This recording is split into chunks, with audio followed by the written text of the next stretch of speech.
Well, staying in the Middle East, police in Bahrain have fired tear gas and stun grenades at protesters trying to occupy a landmark square in the nation's capital. It happened on the eve of the one-year anniversary of a pro-democracy uprising in the Gulf Kingdom. On Monday, hundreds of protesters marched through Manama to mark the revolt that was crushed by security forces. Well, let's now talk more about this with Middle East expert Tariq Ali, who joins us now live via broadband from London. Thank you for being with us. Bahrain's opposition accused police of brutal tactics in suppressing protests that flared up last February, and yet we hear no words of condemnation from countries that so vehemently support uprisings in Syria and Libya, not to mention almost no media coverage of it. Why is that?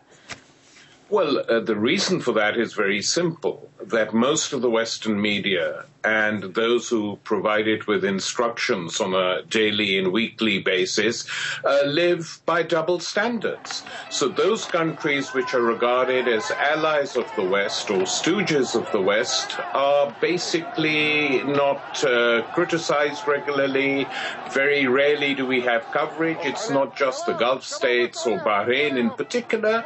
It is also countries like Yemen, whose brutal dictatorial former president is currently in the United States receiving medical treatment, and no reporting is taking place from the Yemen. There were demonstrations in Saudi Arabia a few days ago which got very little coverage. So this is normal. We have come to expect it. Saudi Arabia has also helped the ruling family in Bahrain to stop the violence in the country. Now Saudi Arabia is actively backing rebels fighting against the Syrian regime. What is the Saudi agenda here? There is no independent Saudi agenda. They may be slightly autonomous, but not too much. Essentially, they are a surrogate for the United States in the region. They always have been, and they remain so. And both they and Qatar are now competing with each other as to who can satisfy the West more, given the collapse of Mubarak in Egypt. And the Saudis intervened. Their intervention in Bahrain was green-lighted by the United States, which is very strong in that principality, and they crushed the uprising. And there were brutalities, untold brutalities, which are dealt with in a different way. And now we have a situation where the chief advisor to the Bahraini police is the former chief of police in Philadelphia and in Florida, whose record in those two parts of the United States wasn't very good. He's now giving them advice on how to crush and brutalize the demonstrators, and he says they're doing it largely because these demonstrators create traffic problems. The problem in Bahrain is not a traffic problem. It is a problem that 70 to 80% of the population feels it has no representation whatsoever. And yet, nothing happens on this front at all. Right, and also it's Saudi Arabia and Qatar that are putting forward that resolution at the UN General Assembly today. But let's leave that aside and talk more about Saudi Arabia itself. Of course, you mentioning this having a very poor human rights record, and it's clearly not a democracy. So what kind of moral authority does it have to tell other Middle Eastern governments to step down?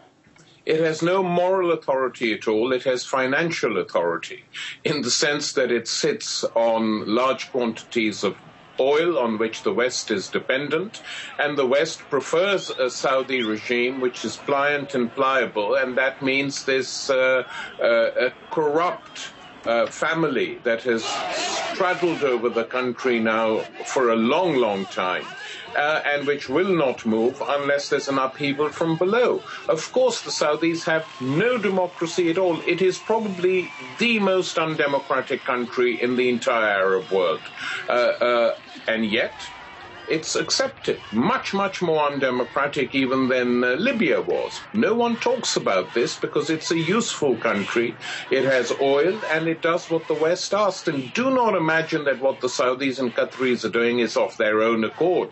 They are essentially talking behind the scenes regularly with the United States and probably some of the EU countries, and who knows, even Israel, because the big attempt now is to try and isolate Iran and effectively destroy it as a major power in the region. That is what is being discussed behind the scene. Syria is part and parcel of that game. Why don't you think we hear more about the double standards from critics, from experts, as you like it, anyone? We hear so little about the double standards in terms of the U.S. backing the opposition in countries like Syria, Libya, Egypt, but then supporting the government when it comes to Bahrain and Saudi Arabia.